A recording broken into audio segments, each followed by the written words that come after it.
A thank you would be nice. I can't believe my ears. Thank you, me? Well, I'm letting you into my little secret. I had no idea, not an inkling. I didn't ask you to stick your nose in where it wasn't wanted. Believe me, I wish to God I hadn't. No good crying over spilt milk. What's done is done. I won't tell, not a soul, if that's what's bothering you. Oh, the question is, do I believe you? I swear. I need time to think. Ah, perhaps the crossword.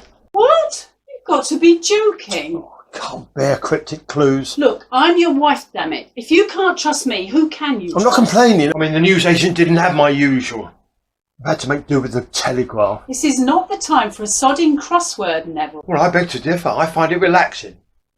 Besides, I always start my day with a crossword. Something else you've kept from me all these years. Have I ever complained about what you get up to? No. You and your precious shed. I should have guessed. It's not healthy locking yourself in here hour after hour. It's never bothered you before. How would you know? You've never asked. The ebony man extracts money from a sinner. What? 8 letters, 5 across. Will you please unlock the door? Well? I'll unlock it when I'm good and ready. Now, first things first. Any ideas? Are you serious? Deadly. Besides, it stimulates the brain cells. Good God. Anyway, what made you think you could come in here and read my notebook? I was looking for my gardening gloves. Oh. I remember giving it to you on Christmas. You were rather particular about it. Moleskin A5 had to slip into your jacket pocket. It struck me as odd, if you must know, keeping it in here amongst the cobwebs. Away from prying I eyes. didn't read it. I keep a list of all their names, preferably in alphabetical order. It's none of my business. I just wondered what you were doing in here. See, Mrs. Harris, divorcee, £5 and 50p weekly bank transfer.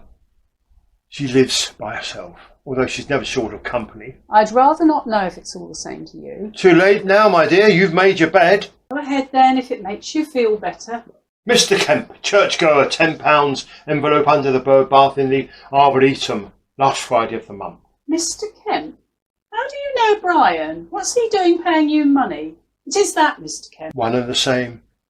I believe he sings in the choir. What have you done, Neville? Me, I haven't done anything. Mandy, surname unknown, number 18 Ashcroft Road. Various amounts depending on universal credit. Mr. Patel, free loan of any power tools and a newspaper of my choice. Delivery not included. Not unduly worried, as the exercise does me good. I've no idea who you are. 6 years married and we might as well be strangers. Did I tell you how my first wife died? Scarlet fever and your second wife left you. Yeah, during the 1984 Winter And Olympics. she hasn't been seen since. You've told me I don't know how many times. And now you. You'll have to let me out sooner or later. I'm fairly sure it begins with the letter B. What? The ebony man. You're not still going on about that? Ah. Sir Henry Peters, £100 annually, direct debit, 30th of December. We call it my Yuletide gift. Next door's son, odd jobs in the garden and interior painting when needed. Not the neighbours. How could you? Well, you'd be surprised what they get up to. Don't tell me. I don't want to hear your sordid little secrets. We can have a coffee. You're stark staring bonkers. Oh, far from it. I brought a flask. I want a divorce. You can't possibly expect me to... Not after this. Now I come to think of it, I have always preferred my own company. Charming. I miss the dog, of course. If I remember rightly, you dug a hole in the garden and I planted some rhubarb. And so I noticed. Brother-in-law, £50 note, quarterly, cash in hand. Ex-brother-in-law. We meet at the Chapel of Rest. He puts flowers on his dear departed sister's grave. And I celebrate with a fish and chip supper. Can't say I'm surprised. You having something on him. Oh, not all bad. Which reminds me, the vicar's wife will be along shortly. The vicar's wife?